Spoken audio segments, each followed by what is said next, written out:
Preview.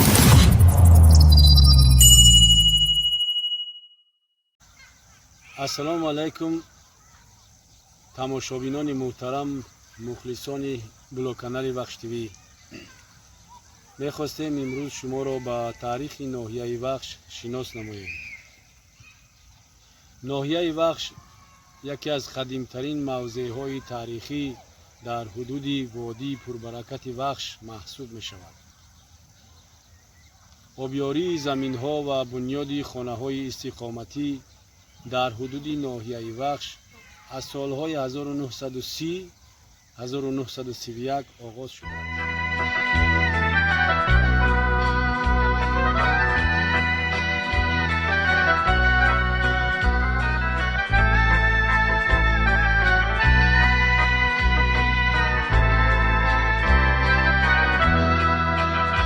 در این باره در کتاب وخش ای سرچشمه الهام من که متعلق به قلم ژورنالیست شناخته جمهوری تاجیکستان استاد اعظم موسویف می باشند آمده است.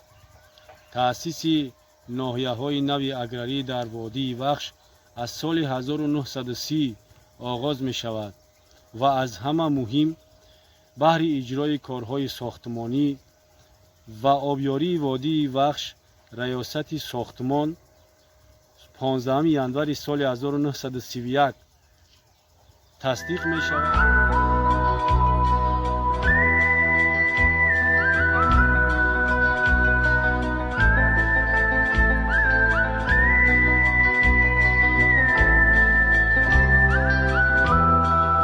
تشکیل آن سراول در شهر قرغانتپه که حالا شهر باختر است تشکیل می شود و سپس آن را به قطعه دویم یا شعبه دویم یا دهه وخشتروی که حالا مرکز ناحیه وخش است کوچانده می آورند. محض انا از همین سال زمینه تشکیل ناحیه وخش شروع می شود.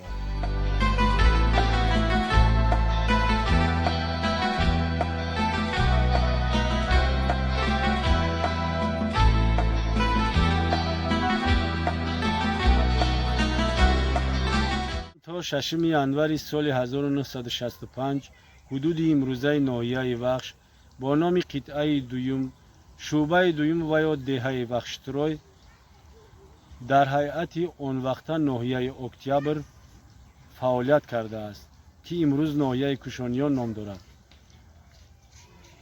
اولین اداره جماعت دهه وخشتروی 27 دکبر سال 1937 تشکیل می شود که آن تا 6 ینور سال 1965 فعالیت می کند.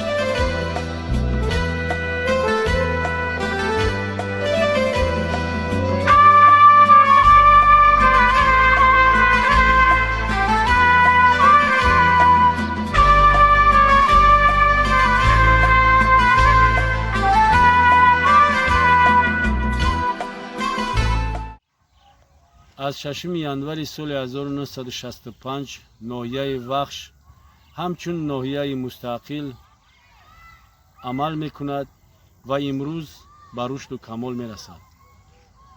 امروز ناحیه وخش از قسمت شمال با شهر لیوکان یعنی شهر سربند و از قسمت شرق با ناحیه های دنغره و فرخار و از سمت جنوب با ناحیه جلال‌الدین بلخی و از سمت غرب با ناحیه کوشانیان هم سرحد می باشد. مساحت عمومی ناحیه وخش امروز 965 و از 111 کیلومتر مربع را تشکیل می دهد.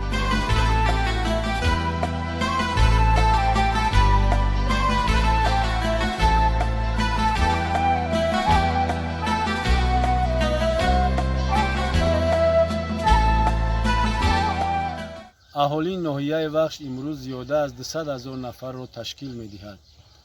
حدود ناحیه وخش امروز از 7 جماعت عبارت است: جماعت شهرک وخش و جماعت شهرک کیروف و 5 جماعت دهات.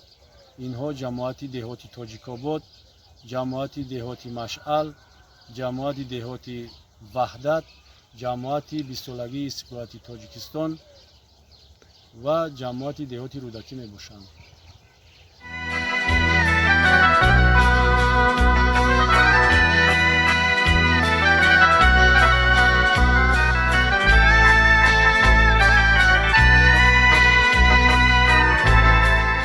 заминҳои ноҳияи Вахш аз ҳисоби дарёи Вахш ки тавассути каналҳо ҷорист шодоб мегардад. соҳаҳои асосияш боғдорӣ, кишоварзӣ ва зироаткорист. мардуми ноҳияи Вахш хеле ва хеле меҳнатдӯсту заҳматқаринанд.